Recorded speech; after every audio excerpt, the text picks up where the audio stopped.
कि वो लोग कहते हैं कि आपको यहीं से किताब खरीदनी है हमारे के यहाँ से। पर साल जो किताबें ली थी वो दोनों की मिला करके 12,000 की। इस अब की साल मैंने ली हैं 15,000 की। दूसरी चीज़ है ड्रेस, जरा सा कपड़ा बाहर अगर बनवाते हैं 250-300 में बन जाएगा, वहाँ तुमको 1,000-1,200-1,500। ये है कि किताबें सिर्फ वहीं पे मिलती है जहाँ बताया जाता है, अदरवाइज कहीं आपको बुक्स नहीं मिलेगी और किताबों के साथ आपको पूरा सेट लेना ही कंपलसरी है। प्रशासन से बस बात यही है ना, अगर प्रशासन जो भी आदेश देता है उसको फॉलो करना चाहिए। कोई भी किसी भी विधायक जी ने या किसी सांसद जी ने कभी भी आज तक इसका कोई भी विरोध नहीं किया है। और न शिक्षा का नया सत्र शुरू हो चुका है, जहां बच्चों के चेहरों पर कॉपी किताबों की चमक से ज़्यादा अभिभावकों के चेहरे पर चिंता की लकीरें हैं। नियम साफ कहते हैं कि जो कॉपी किताब हैं बच्चों की वो कहीं से भी ले सकते हैं, लेकिन कानपुर में इसके विपरीत है, जहां अभिभावकों को एक पर्टिकुलर शॉप से लेने के ही आदेश। ऐसे में हमारे पास कुछ अभिभावक खड़े, उनसे बात करेंगे और जानेंगे क्या समस्या है। भैया क्या नाम है आपका? हमारा नाम सोनू त्रिपाठी है और हमारी बेटी NLK स्कूल खलासी लैंड में LLK विंडी में पढ़ती है। और वहाँ के प्रिंसिपल, वहाँ के प्रबंधक, वहाँ पे वो लोग इतना बाध्य करते हैं कि आपको एक ही जगह से ही किताबें खरीदनी है, एक ही जगह से ड्रेस खरीदनी है।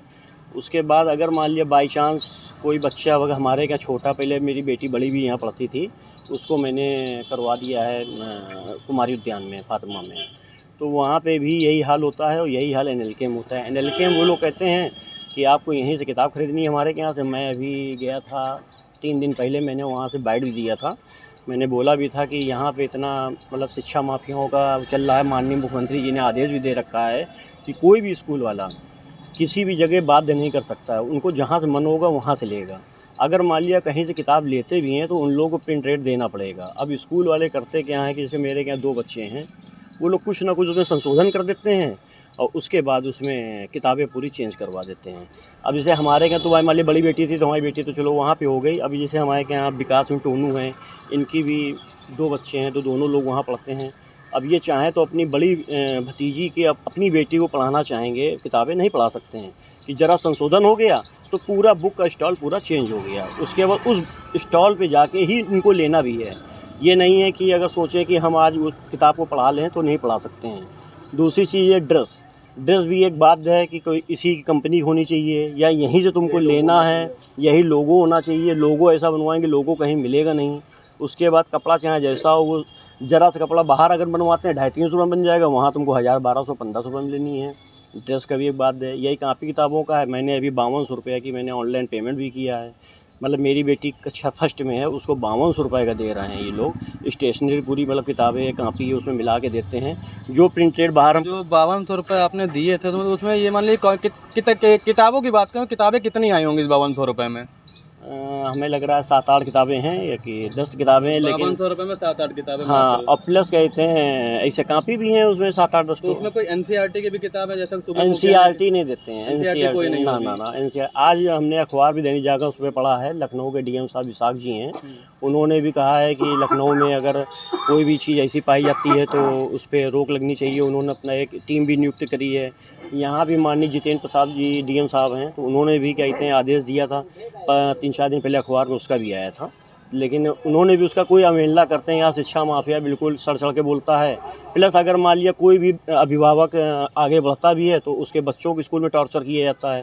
फिर कहा जाता है कि अगर मान लिया तुमने घर में बताया तो तुम्हारे अभिभावक को ये करवा देंगे। तो हम लोग को तो डर ये भी रहता है कि हम कहीं पे बोल नहीं सकते हैं कि हम लोग बच्चे वहाँ पढ़ रहे हैं, 8-8 घंटे 7-7 घंटे स्कूल में रहते हैं, ऐसा ना बच्चों को टॉर्चर करें। तो इसलिए हमारी माननीय मुख्यमंत्री जी से सबसे बिना निवेदन है, DM साहब से बिना निवेदन है, इस पर रोक लगाई जाए और इस पर देखा भी जाए। और ये आपको ऐसा नहीं लगता कि इस पूरे मुद्दे में जो क्षेत्रीय विधायक होते हैं या सांसद होते हैं, इनको भी इस मुद्दे में बोलना चाहिए कहीं ना कहीं कि लगातार जो कोई भी किसी भी विधायक जी ने या किसी सांसद जी ने कभी भी आज तक इसका कोई भी विरोध नहीं किया है और न कभी किसी ने कुछ कहा है। हम लोगों ने पार्षद जी अंकित मौर्य हमारे क्षेत्र के लगते हैं, तो हम लोगों ने उनसे कहा था, तो उन्होंने एक बार इसका बाइट दिया भी था, लेकिन कोई रोक उस पर नहीं है। मतलब सांसद जी अगर विधायक जी उस पर अगर कुछ बोलें या कुछ भी कहें तो इस पर रोक लग सकती है, लेकिन उन्होंने भी आज तक कोई बाइट नहीं दिया ना मतलब आप ये मानते हैं अगर सांसद या विधायक इसका विरोध करेंगे तो इन चीज़ों पर प्रॉपर रोक लगेगी? क्यों नहीं तुरंत रोक लगेगी। अगर मान लिया उस पर विरोध करते हैं या मान लिया डीएम से उसकी लेखा मांगते हैं तो रोक क्यों नहीं लगेगी, तुरंत रोक लगेगी। जब मुख्यमंत्री जी का आदेश है, शिक्षा मंत्री जी से आदेश करवा रखा गया है, तो क्यों नहीं रोक लगेगी, रोक लगनी चाहिए। हमारे साथ और भी अभिभावक मौजूद हैं, उनसे बात करेंगे। भैया क्या नाम है आपका? विकास सिंह नाम भी है मेरा। आपके बच्चे किस स्कूल में पढ़ते हैं और किस क्लास में? NLK में, एक 5 में, एक 6 में। तो आपने पिछले साल भी कॉपी किताब खरीदी होंगी और इस साल भी खरीदी है, तो जो रकम है उसमें अमाउंट जो पे किया उसमें कितना अंतर आया होगा इस साल से और पिछले साल मिला के? कम से कम 500 रुपये का। 500 रुपये का अंतर है। और किताबें वही हैं या मतलब पुरानी हैं? किताबें चेंज हो जाती हैं सर। सारा सिलेबस चेंज हो जाता है। और तो मतलब जो बच्चा आपका आप बता रहे हो 2 बच्चे हैं जैसे, तो मतलब जो बच्चा पहले पढ़ चुका है उसको मतलब वो किताबें यूज़ पे नहीं है? बिल्कुल नहीं, कोई नहीं। हमारे साथ चाचा भी एक मौजूद है, इनसे भी बात करेंगे। चाचा क्या नाम है हाँ, आपका? रमेश चंद्र शुक्ला। आपकी क्या समस्या है मेन? हमारी समस्या है ये, मेरी एक नाती एक नातिन पढ़ती है NLK वेंडी खलासी लाइन में।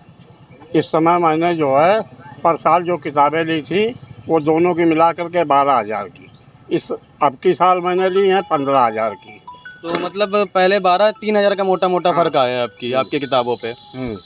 और हम ये चाहते हैं कि हमारे जो है मुख्यमंत्री जी का जो आदेश है, प्रधानमंत्री जी का जो आदेश है, उस पर ये शिक्षा माफिया जो है अंकुश लगाएं और इसके लिए कार्रवाई की जाए। तो क्षेत्रीय विधायक और सांसदों से आप क्या कहना चाहेंगे कि वो भी इस मुद्दे को उठा सकते हैं लेकिन कोई उठाता नहीं, उस पर क्या कह सकते हैं? बिल्कुल उठा सकते हैं, अगर वो उठावें तो शायद इस पर कड़ी कार्रवाई हो लेकिन कोई उठाता नहीं है।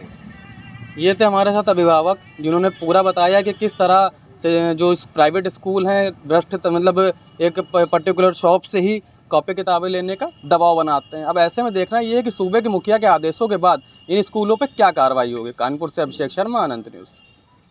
ऐसी ही बड़ी खबरों को देखने के लिए हमारे चैनल अनंत न्यूज़ को सब्सक्राइब करें और बेल आइकन दबाना न भूलें।